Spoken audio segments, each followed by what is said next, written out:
నమస్తే, welcome to 69 TV news కి స్వాగతం. నేను రాణి. ముందుగా హెడ్లైన్స్ చూద్దాం.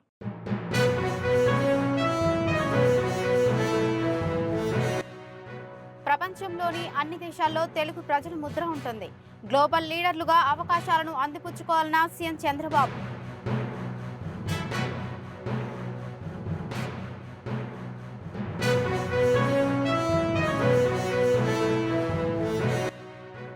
పాట్నాలో కొనసాగుతున్న 85వ అఖిల భారత సభాపతుల మహాసభలు.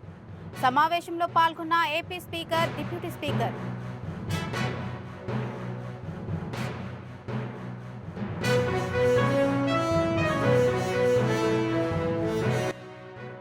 ధార్మిక సంస్థ టీటీడీలో చిన్న పొరపాట్లు జరుగుతుంటాయి.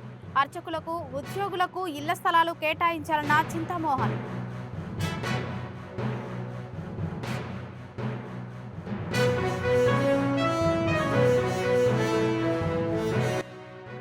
మానసిక ఆరోగ్యం పట్ల ప్రజల్లో సరైన చైతన్యం తీసుకురావాలి.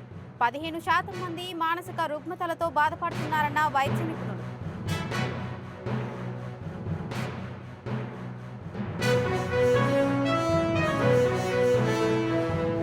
ప్రపంచంలోని అన్ని దేశాల్లో తెలుగు ప్రజల ముద్ర ఉందని ముఖ్యమంత్రి చంద్రబాబు తెలిపారు.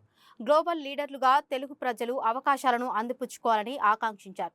ప్రపంచ దేశాల ఆర్థిక సదస్సులో పాల్గొనేందుకు వెళ్లిన ఆయన స్విట్జర్లాండ్లోని జ్యూరిక్లో స్విస్ తెలుగు డయాస్పోరా నిర్వహించిన సమావేశంలో ముఖ్య అతిథిగా పాల్గొన్నారు. ఐరోపాలోని 12 దేశాల్లో నివసిస్తున్న తెలుగు ప్రజలు హాజరైన సమావేశంలో చంద్రబాబు మాట్లాడుతూ, తెలుగువారు కష్టపడి ఈ స్థాయికి చేరారని, ఇక్కడి నుంచి మీరంతా ప్రపంచ స్థాయి నాయకులుగా ఎదగాలన్నదే నా ఆకాంక్ష అన్నారు చంద్రబాబు.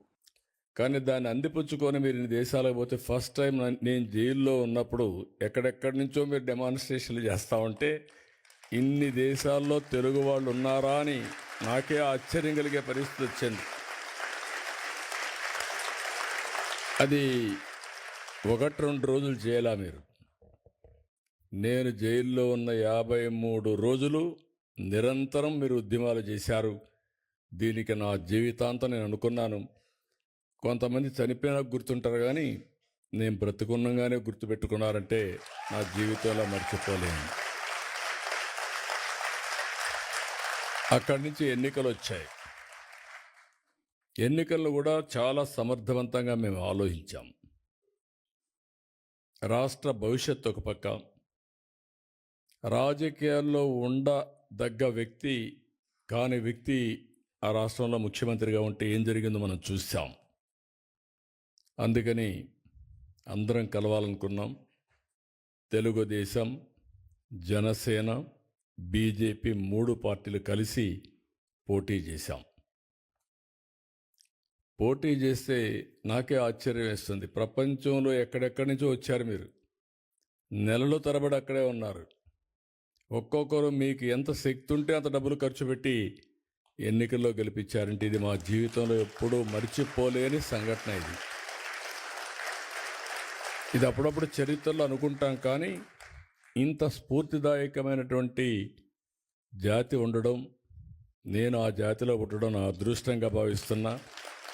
అందుకే మళ్ళీ చెప్తున్నా, మళ్ళీ జన్మ అనేది ఉంటే మళ్ళా తెలుగు జాతిలోనే పుట్టాలని చెప్పి.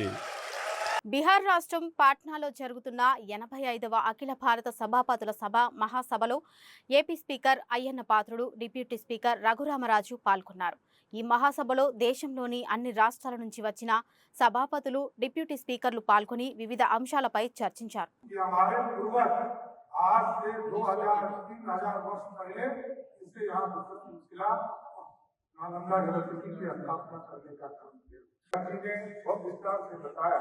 ये गौरवशाली इतिहास वाला राज्य और ये एक समय 200 वर्षों तक भारत पर राज करने वाला राज्य था।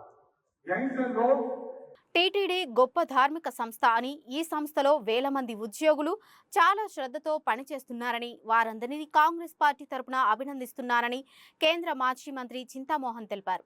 ప్రపంచంలోనే పెద్ద ధార్మిక సంస్థ అయిన టీటీడీలో చిన్న పొరపాట్లు జరుగుతుంటాయని ఆయన తెలిపారు. సిమ్స్లో, రియాలో రోగులు కన్నీళ్లతో ఉన్నారని, నిరుపేద రోగుల కన్నీళ్లను తుడవడమే దైవత్వం, మానవత్వం అన్నారు.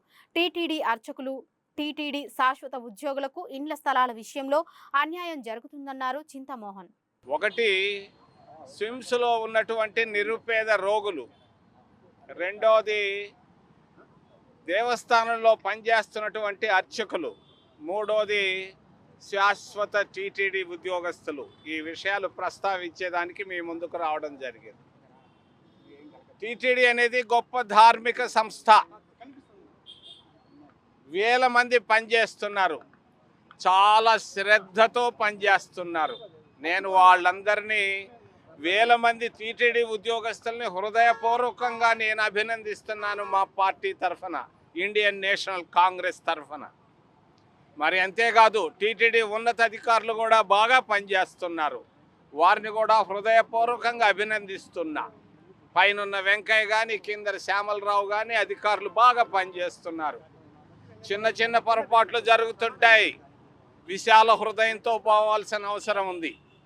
ఏది ఎట్టాగైనా కూడా 3 విషయాలు. రోగులు, స్విమ్స్లో రూయా హాస్పిటల్లో రోగులు కన్నీళ్లతో ఉన్నారు. రోగులు, నిరుపేద రోగులు రూయా హాస్పిటల్లోనో స్విమ్స్ హాస్పిటల్లోనో కన్నీళ్లతో ఉన్నారు. కన్నీళ్లు, పేదల కన్నీళ్లు తుడవడమే దైవత్వం, అదే మానవత్వం. అది లేకుండా ఊరికే అటు ఇటు తిరిగి ప్రయోజనం లేదు. నేను గుండె జబ్బులు హాస్పిటల్ కావాలి పేదవాళ్ళకి రాయలసీమ జిల్లాల్లో అని చెప్పి 3 నెలలైనా కూడా ఏమీ పట్టించుకోవటం లేదు ప్రభుత్వం, రాష్ట్ర ప్రభుత్వం. నేను రాష్ట్ర ప్రభుత్వ అధినేత విమానంలో ఉన్నాడు, బయట విదేశాలకు వెళ్తున్నాడు, ఆయనకు తెలియజేస్తున్నాను. వెంటనే గుండె జబ్బులకు పేదవాళ్లకు హాస్పిటలు మేము కాంగ్రెస్ పార్టీ ఉన్నప్పుడు తీసుకొని వచ్చాము, దాన్ని మూసేస్తున్నారు, వెంటనే ప్రారంభించాలి. రెండోది స్విమ్స్ హాస్పిటల్ నిలబెట్టింది నేను, doctor G Subrahmanyam, doctor Manmohan Singh. నిలబెట్టిన హాస్పిటల్లో ముఖ్యంగా నిలబెట్టడానికి కారణం నిరుపేదలకు వైద్యం అందిస్తారన్న ఉద్దేశంతో. నిరుపేదల దగ్గర నుంచి డబ్బులు కలెక్ట్ చేయడం అనేది పొరపాటు, తప్పు. ధార్మిక సంస్థలో డబ్బులకు ప్రాధాన్యత ఉండకూడదు, ధర్మానికి ప్రాధాన్యత ఉండాలి. అటువంటి స్విమ్స్ హాస్పిటల్లో డబ్బులు మీకు ఎందుకు దరిద్రులారా? నేను అంటున్నాను, ఇక్కడ ఖండిస్తున్నా మిమ్మల్ని. టెక్నాలజీ ఉపయోగించి ప్రజలకు అనేక పోలీస్ సేవలు అందిస్తున్నామని ఏపీ డీజీపీ ద్వారక తిరుమలరావు తెలిపారు. కాకినాడ జిల్లా పోలీస్ కార్యాలయాన్ని సందర్శించిన డీజీపీ పోలీస్ అధికారులతో సమీక్ష నిర్వహించారు. విజిబుల్ ఇమేజింగ్ పోలీసింగ్ ఉండాలని సీఎం చంద్రబాబు ఆదేశాలు ఇచ్చారని, దానికి అనుగుణంగా రాష్ట్రంలో పోలీస్ శాఖ సమర్థవంతంగా పనిచేస్తుందన్నారు. నేరాలు అదుపు చేయడానికి డ్రోన్ల ద్వారా కూడా ఫోకస్ పెడుతున్నామన్నారు. సోషల్ మీడియా ద్వారా అసత్య ప్రచారాలను కట్టడి చేస్తున్నామని, సైబర్ నేరాలపై ప్రజలకు అవగాహన కల్పిస్తున్నామని డీజీపీ తెలిపారు. నిన్న ఈవినింగ్ మళ్ళీ వాళ్ళు ఫోన్ చేసి ఇంకొక కొంచెం టైం కావాలి, ఇంకా విషయాన్ని పూర్తి కాలేదన్నా. ఇప్పుడు okay, I give you 1 more day అని. ఇవాళ సాయంకాలం నాకు నివేదిక వస్తుంది. నిన్న ఈవినింగ్ మళ్ళీ వాళ్ళు ఫోన్ చేసి ఇంకొక కొంచెం టైం కావాలి, ఇంకా విషయాన్ని పూర్తి కాలేదన్నా. ఇప్పుడు okay, I give you 1 more day అని. ఇవాళ సాయంకాలం నాకు నివేదిక వస్తుంది. వికారాబాద్, సంగారెడ్డి జిల్లాలో ఏర్పాటు చేసిన police sports and games meet 2025లో గెలుపొందిన 2 జిల్లాల పోలీస్ క్రీడాకారులకు చార్మినార్ జోన్లోని ఈ 2 జిల్లాలకు ఇంటర్ జోన్ క్రీడా పోటీలను జిల్లా పోలీస్ పరేడ్ గ్రౌండ్ నందు ఏర్పాటు చేయడం జరిగింది.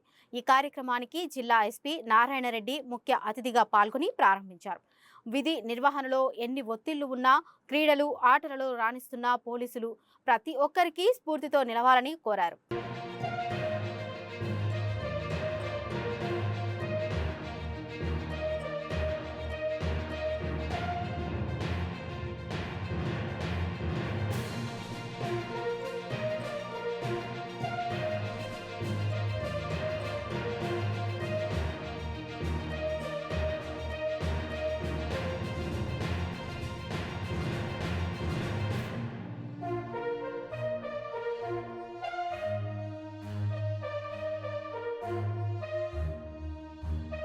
మానసిక ఆరోగ్యం పట్ల ప్రజల్లో సరైన చైతన్యం తీసుకురావాల్సిన అవసరం ఉందని విశ్రాంత ఐఏఎస్ అధికారి పార్థసారథి అన్నారు.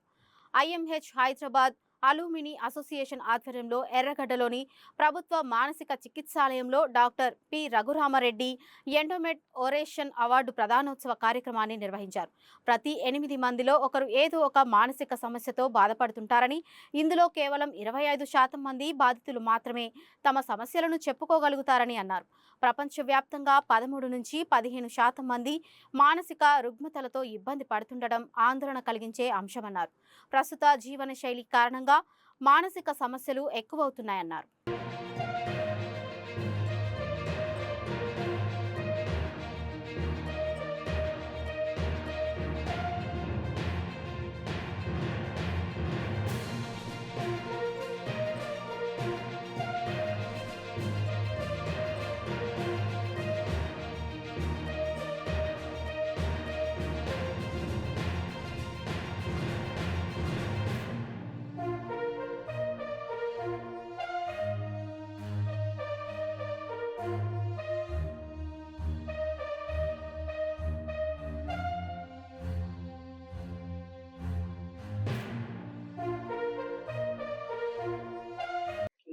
ఈ రోజు ఇన్స్టిట్యూట్ ఆఫ్ మెంటల్ హెల్త్ లో government hospital for mental care లో ఒక ప్రోగ్రామ్ జరుగుతుంది. డాక్టర్ పి రఘురామ్ రెడ్డి గారి ఎండోమెంట్ అవార్డు దేవులపల్లి అమర్ గారు సీనియర్ జర్నలిస్ట్ కి ఇవ్వడం జరిగింది. డాక్టర్ పి రఘురామ్ రెడ్డి గారు 14 సంవత్సరాలు ఇక్కడ ఇన్స్టిట్యూట్ ఆఫ్ మెంటల్ హెల్త్ లో సూపరింటెండెంట్ గా పనిచేశారు. చాలా సేవలు అందించారు. ఈ హాస్పిటల్ కి ఎన్నో సేవలు అందించారు. మెంటల్ హెల్త్ కూడా ఎన్నో సేవలు అందించారు. రఘురామ్ రెడ్డి గారు ఇక్కడ ఇన్స్టిట్యూట్ లో పీజీ కోర్సెస్ స్టార్ట్ చేశారు. ఫ్యామిలీ వార్డ్స్ స్టార్ట్ చేశారు. కమ్యూనిటీ మెంటల్ హెల్త్ సర్వీసెస్ అంటే పట్టణాల నుంచి కొంతమంది డాక్టర్స్ ని పల్లెలోకి పంపించి అక్కడ ఉన్న మెంటల్ హెల్త్ ప్రాబ్లమ్స్ కూడా పేషెంట్స్ ని కూడా చూడడానికి తను ఎంతో సర్వీస్ ఇచ్చారు. సో సార్ పేరు మీద ఈ అవార్డు ఒకటి క్రియేట్ చేయడం జరిగింది. అది జర్నలిస్ట్స్ కి ఇవ్వడం జరుగుతుంది. సో జర్నలిస్ట్ పాత్ర ఎంతో ఉంటుంది మెంటల్ హెల్త్ గురించి. మెంటల్ హెల్త్ అనేది నెగటివ్ గా కానీ పాజిటివ్ గా కానీ వెళ్ళేది త్రూ జర్నలిజం వల్లనే. సో మీ పాత్ర ఎంతో ఎక్కువ ఉంటుంది. చాలా మందికి మెంటల్ హెల్త్ అనగానే ఒక నెగటివ్ అవగాహన ఉంటది. సినిమాల్లో చూసి కానీ వార్తల్లో చదివి కానీ కొన్నిసార్లు నెగటివ్ గా పబ్లిసిటీ జరుగుతూ ఉంటది. చాలా వరకు అపోహలే ఉంటాయి, నిజంగా జరిగేది ఉండదు. మెంటల్ హాస్పిటల్ అనగానే ఒక నెగటివ్ అట్మాస్ఫియర్ క్రియేట్ చేస్తూ ఉంటారు, కానీ అది నిజం కాదు. అని మీరు పాజిటివ్ గా మెంటల్ హెల్త్ కూడా ఫిజికల్ హెల్త్ లాగా జ్వరము, మలేరియా, క్యాన్సర్ ఇలాంటి physical health, sugar, diabetes, hyper tension ఇలా ఎలా మెడికల్ ఇష్యూస్ ని మనం పాజిటివ్ గా వాటికి ఎలా ప్రివెంట్ చేయాలి, వాటి లైఫ్ స్టైల్ మోడిఫికేషన్ ఎట్లా అని మాట్లాడుకుంటాం కదా. మెంటల్ హెల్త్ ని కూడా పాజిటివ్ గా మీరు ప్రజలకు వెళ్ళేలాగా దోహదపడే శక్తి మీకు ఉంది. ప్రజల్లోకి పంపించే ఇన్ఫర్మేషన్ ని పాజిటివ్ గా పంపించే. గుంటూరు జిల్లా తెనాలి కాటూరి శిల్పాశాలలో టీడీపీ నేత సన్నపనేని రాజకుమారి రతన్ టాటా విగ్రహాన్ని ఆవిష్కరించారు. ప్రపంచం గర్వించే గొప్ప వ్యక్తి రతన్ టాటా అన్నారు. సమాజ సేవతో రతన్ టాటా ముందు ఉండేవారని, రతన్ టాటా ఎన్నో సంస్థలు స్థాపించారన్నారని తెలిపారు. క్వాలిటీ ప్రొడక్ట్ అంటే టాటానేనని, రతన్ టాటా ఎన్నో కుటుంబాలను ఆదుకొని అనేక గొప్ప కార్యక్రమాలు చేశారని గుర్తు చేశారు. రతన్ టాటాను స్ఫూర్తిగా నింపుకొని ప్రతి ఒక్కరూ పనిచేయాలని కోరారు రాజకుమారి. ఎంతో మంది జీవనోపాధి ఏర్పాటు చేశాడు ఆయన, ఎంతో మంది ఉత్పత్తిని ఏర్పాటు చేశాడు ఆయన.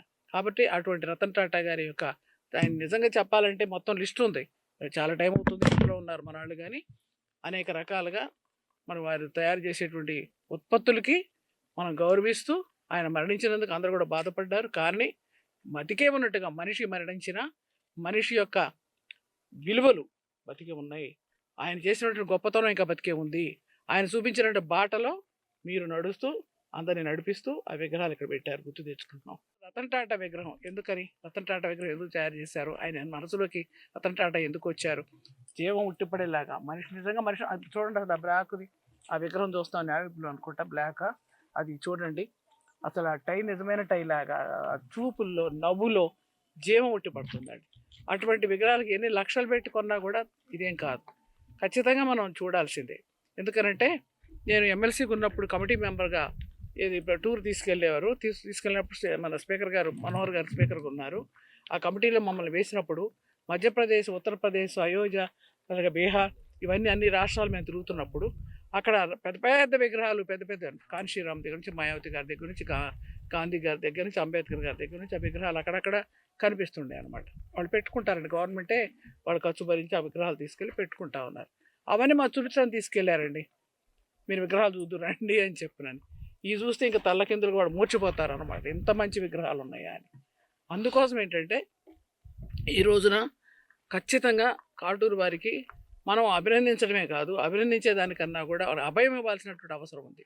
ఆ అభయం ఏంటి అంటే, ఇవాళ 2 పిల్లలు, భార్య, తను, ఎంతమంది వర్కర్లు ఉన్నారో నాకైతే తెలియదు. మరి ఇంతమంది వర్కర్స్ ఎంతో కష్టపడితే కనుక ఇవన్నీ చేయడానికి వీలు కాదు. ఇప్పుడు అందరూ డబ్బు ఎక్కడ, 8 విగ్రహాలు కొంటున్నారు, 8 విగ్రహాలు కొత్తగా తయారు చేస్తున్నారు, అంతే కదండి. బులెటిన్ ముగించే ముందు హెడ్లైన్స్ మరోసారి చూద్దాం.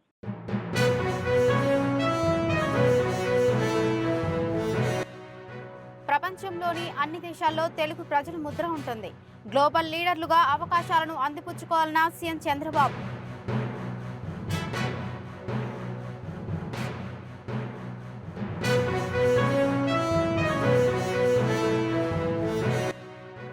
పాట్నాలో కొనసాగుతున్న 85వ అఖిల భారత సభాపతుల మహాసభలు. సమావేశంలో పాల్గొన్న ఏపీ స్పీకర్, డిప్యూటీ స్పీకర్.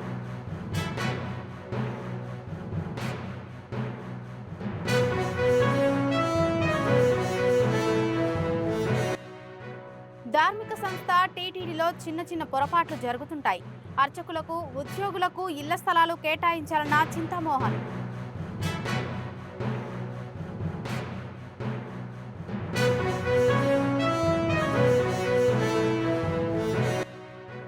మానసిక ఆరోగ్యం పట్ల ప్రజల్లో సరైన చైతన్యం తీసుకురావాలి.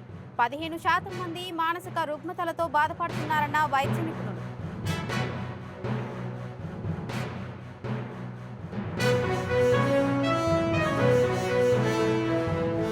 ఇవి ఇప్పటివరకు ఉన్న అప్డేట్స్. మరిన్ని అప్డేట్స్ కోసం చూస్తూనే ఉండండి 69 టీవీ న్యూస్.